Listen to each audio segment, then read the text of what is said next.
The chase began each morning before the alarm even sounded, a restless hum in Alex's blood that mistook motion for meaning.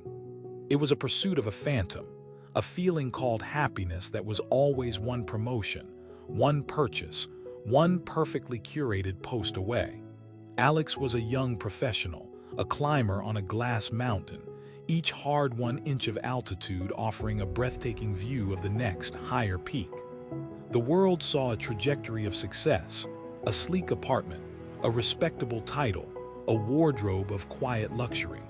But inside, the landscape was flat, a featureless plain where every achievement landed with a dull, disappointing thud. The new car was the most recent trophy. For weeks, it had been the glittering prize at the end of a grueling project. Alex had researched specs, compared financing, and test-driven models with the fervor of a holy quest. The day of acquisition was a sacrament of consumerism. The smell of the pristine leather interior was intoxicating, the purr of the engine a symphony of arrival. For 3 days, Alex drove with a sense of profound validation, catching their own satisfied reflection in store windows, believing that this, finally, was the artifact that would make the feeling permanent. But by the 4th day, the leather just smelled like a new car, and the engine was just an engine. The vehicle became a metal shell, ferrying Alex from one desire to the next, the initial thrill decaying into the familiar, leaden weight of emptiness. It was just another thing, another checked box on an endless list that led nowhere. This hollowing out was most acute in the blue-lit hours of the night. Phone in hand, Alex would fall down the digital rabbit hole, scrolling through a gallery of seemingly perfect lives.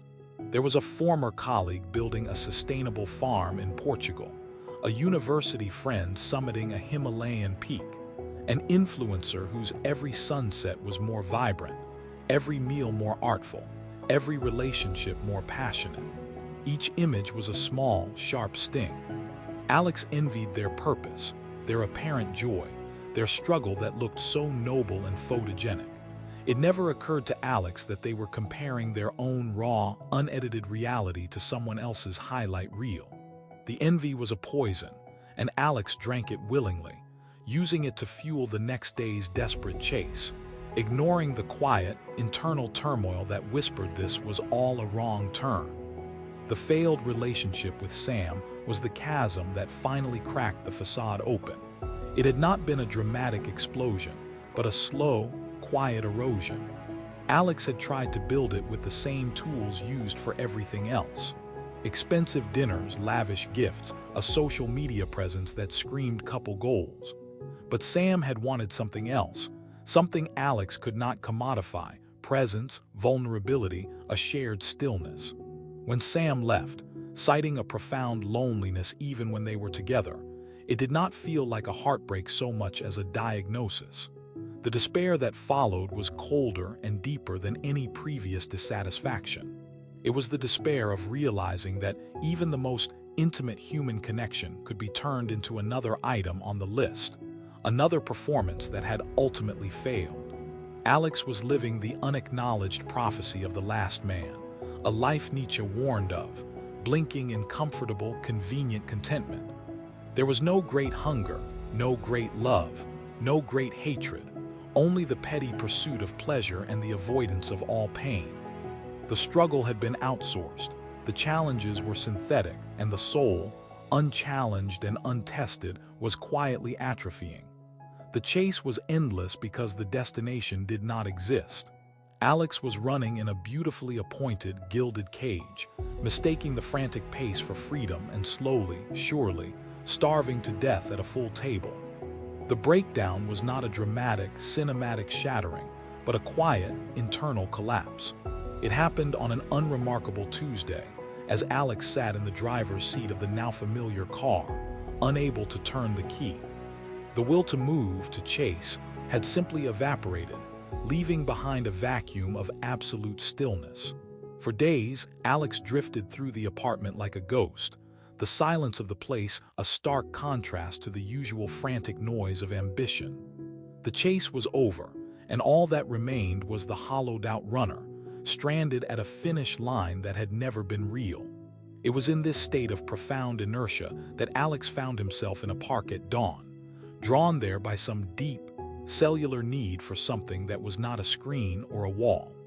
The air was cold and clean, and the world was painted in the muted grays and soft golds of pre-sunlight. On a bench, shrouded in the lingering mist, sat an old man.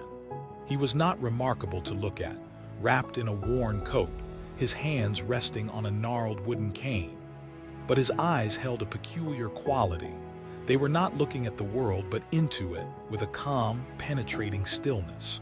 Alex sat at the far end of the bench, the space between them a silent acknowledgement of shared solitude. The old man did not offer platitudes. Instead, he spoke of a different kind of strength, one forged not in victory, but in the embrace of everything that was difficult. He spoke of a philosopher who saw the world not as a problem to be solved, but as a chaos to be loved. He introduced a concept that felt like a key turning in a rusted lock, amor fati, the love of one's fate. It was not about resignation, but a fierce, ecstatic yes to all of it. The joy, the pain, the failure, the loss. He spoke of self-overcoming, of the necessity to constantly push beyond one's current self, to will one's own evolution. The struggle, he murmured, was not the enemy of happiness. It was its very source. For the first time, Alex listened to words that did not promise an easier life, but a more meaningful one.